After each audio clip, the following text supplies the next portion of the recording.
విజయవాడలోని ఆంధ్రరత్న భవన్లో కాంగ్రెస్ నేత దిగ్విజయ్ సింగ్ మాట్లాడుతున్నారు. లైవ్ చూద్దాం.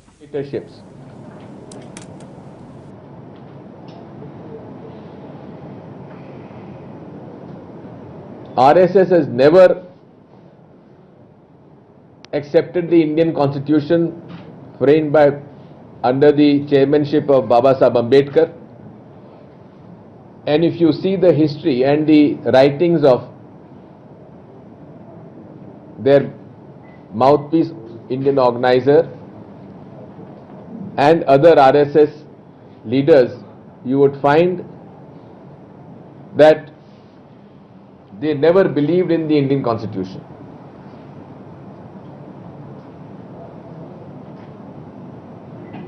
And their hatred towards the Nehru-Gandhi family continued with Mrs. Indira Gandhi, Rajiv Gandhi, and Mrs. Sonia Gandhi.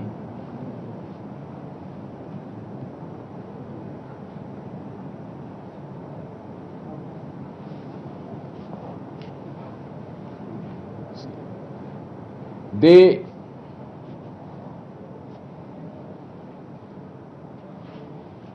are sort of acting as if Sardar Patel was the leader.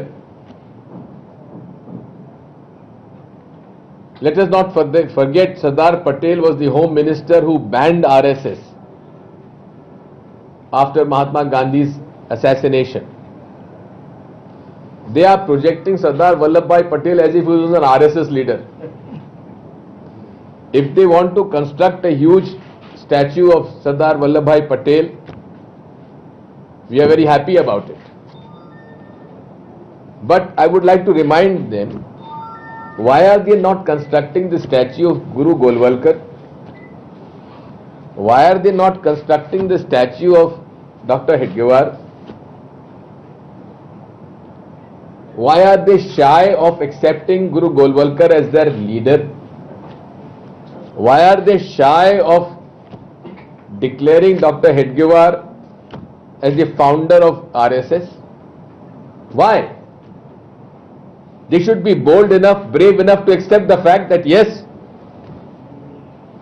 they are the people whose ideology we follow. They want to create an aura and mislead the people to say, to believe that they are democratic and they are secular. The way they have behaved, can anyone believe in their slogan Sabka Saath, Sabka Vikas? The issues they have raised to polarize the body politic of this country, to isolate the minorities, love jihad, ghar wapsi, beef eating, and now the way every issue has been taken up, any issue to polarize the community is on their agenda. They have brought in the issue of triple talaq,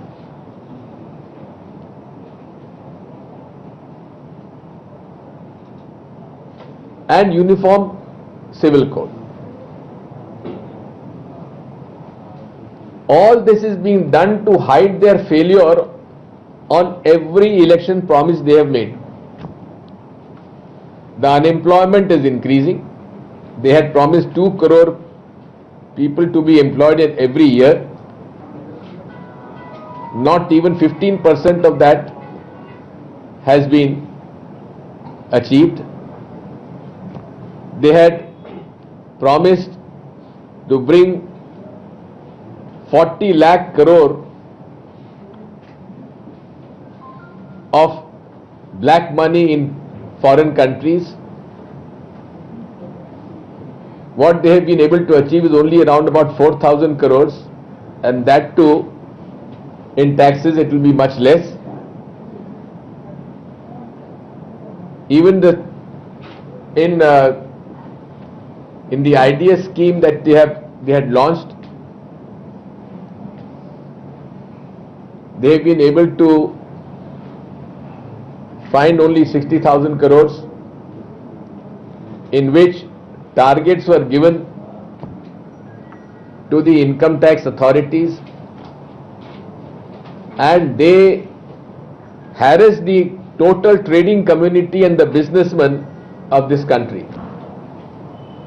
More than 9 lakh notices were issued by the income tax authorities, and the income tax authorities misbehaved and harassed the trading community throughout the country. And what I have come to know from the trading community, and particularly the jewelers, that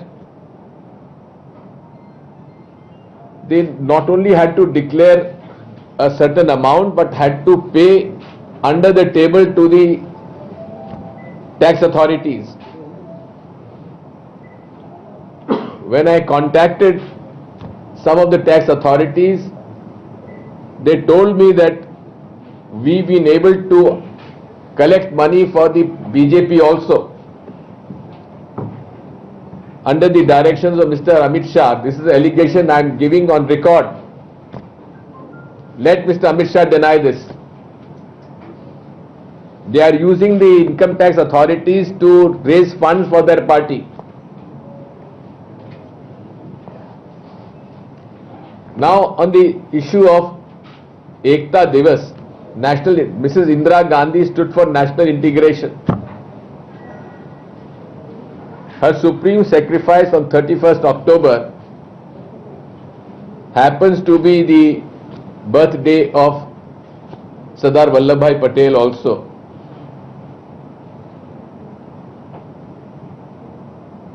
Just to sort of, I would say, take away the supreme sacrifice of Mrs. Indira Gandhi, they have brought in Sardar Vallabhbhai Patel's birth anniversary.